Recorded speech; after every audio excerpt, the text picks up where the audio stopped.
اس وقت جس وقت امام احمد رضا پیدا ہوئے، ہم گفتگو کر رہے تھے کہ ہر طرف سے فطروں کا جو ہے نا وہ عروج تھا۔ اعلیٰ حضرت رحمۃ اللہ تعالیٰ علیہ نے اس وقت ہر فطرے کا ہر اعتبار سے رد فرمایا۔ پھر یہی مشن اعلیٰ حضرت رحمۃ اللہ تعالیٰ علیہ نے اپنے خلفاء کو سپرد کیا۔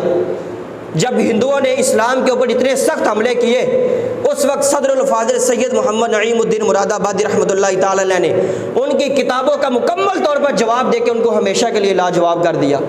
تو یہ وہ مشن ہے جو اعلیٰ حضرت نے پہلے خود اپنایا، پھر آخر میں اپنے خلفاء کی طرف منتقل فرما دیا۔ ہر فطرے کا تعاقب کرنے کے بعد زمانے نے جو اعلیٰ حضرت امام احمد رضا خان کو لقب دیا وہ اعلیٰ حضرت کا لقب دیا۔ آج کچھ بندے، بدقسمتی یہ ہے، اس بندے یعنی امام احمد رضا خان 13ویں صدی کے، اس بندے کا مقابلہ لے جاتے ہیں نبی علیہ السلام کی بارگاہ میں۔ حالانکہ ہر بندہ سمجھ سکتا ہے، بلا تشبیہ میں آپ کو سمجھاتا ہوں۔ ایک بندہ کہتا ہے کہ یار یہ بندہ ماشاءاللہ نا انتہائی قسم کا عبادت گزار ہے۔ اب مجھے یہ بتائیں، اس بندے کا جو بندہ کہہ رہا ہے، جو اس بندے کا باقی لوگوں کے ساتھ، میرے آپ جیسے لوگوں کے ساتھ مقابلہ کر رہا ہے، کوئی بندہ سوچ بھی سکتا ہے کہ اس کی نیت یہ ہوگی کہ یہ بندہ نبی علیہ السلام سے بھی زیادہ عبادت گزار ہے؟ کوئی بندہ سوچ سکتا ہے؟ جب بھی کسی چیز کا تقابل کیا جاتا ہے، کسی شخصیت کا تقابل کیا جاتا ہے تو اس کے ہم اثروں میں کیا جاتا ہے۔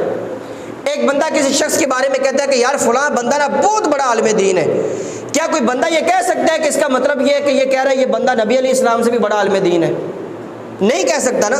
جب کسی شخصیت کا تقابل کیا جاتا ہے، جب بھی کسی شخصیت کو کوئی نہ کوئی لقب دیا جاتا ہے تو اس کا جو مقابلہ ہوتا ہے نا وہ اس کے ہم اثروں کے ساتھ ہوتا ہے، جو زمانے کے اندر وہ لوگ موجود ہیں۔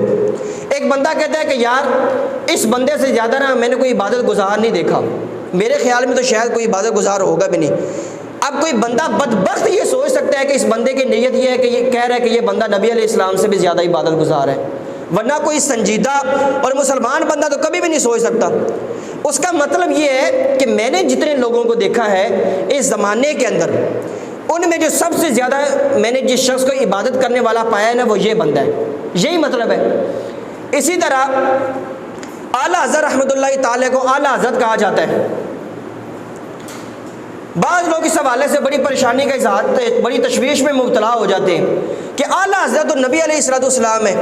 مجھے یہ بتائیں، میں آپ کو ایک مسئلہ سمجھاتا ہوں۔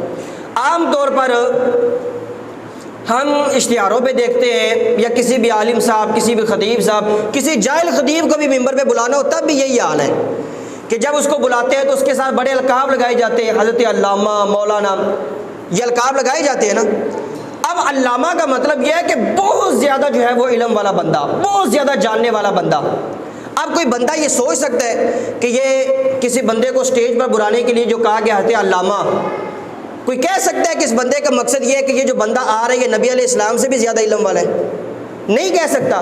اس کا مطلب صرف یہ ہوتا ہے کہ میں نے جتنے افراد دیکھے ہیں نا اوورآل، ان کے اندر مجھے یہ بندہ، یہ جو شخص ہے یہ سب سے زیادہ علم والا نظر آیا ہے۔ علامہ کا مطلب یہ۔ تو اعلیٰ حضرت رحمۃ اللہ تعالیٰ کو جب یہ لقب دیا گیا، آج مشہور ہے اعلیٰ حضرت، تو بعض لوگ نا اس حوالے سے بڑی تشویش میں مبتلا ہو جاتے ہیں، وہ سیدھے سادھے بندوں کو ویسے گمراہ کر دیتے ہیں۔ تو یہ مسئلہ آپ کو اس لیے سمجھا رہا ہوں کہ جب بھی کسی شخصیت کا کوئی لقب ہوتا ہے نا تو وہ اس کے ہم اثروں کے اعتبار سے ہوتا ہے۔ اسی طرح امام اعظم ابو حنیفہ رضی اللہ تعالیٰ عنہ کو امام اعظم کہا جاتا ہے۔ بعض لوگ اس حوالے سے بھی وسوسے ڈالتے ہیں کہ امام اعظم تو نبی علیہ السلام ہے، حالانکہ امام اعظم ہے اپنے زمانے کے اعتبار سے، کہ اپنے زمانے ان کے زمانے کے اندر جو علماء تھے، جو فقہاء تھے، جو محدثین تھے، ان میں وہ سب سے زیادہ فقاہت کا علم رکھنے والے تھے، ان کے اندر سب سے زیادہ فقاہت موجود تھی۔ تو جب بھی کسی شخصیت کو لقب دیا جاتا ہے نا تو وہ اس کے ہم اثروں کے اعتبار سے دیا جاتا ہے کہ وہ اپنے زمانے کے علماء میں سے ممتاز ہے، اپنے زمانے کے فقہاء میں سے ممتاز ہے۔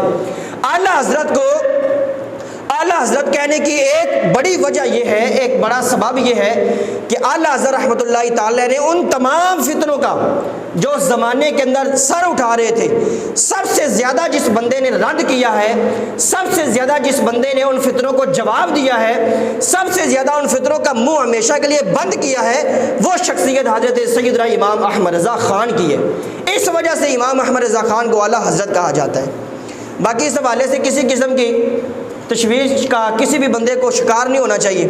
جب مقابلہ ہے، جب تقابل ہے، تو وہ ہم عصروں کے اعتبار سے، پوری تاریخ انسانیت کے اعتبار سے نہیں ہے۔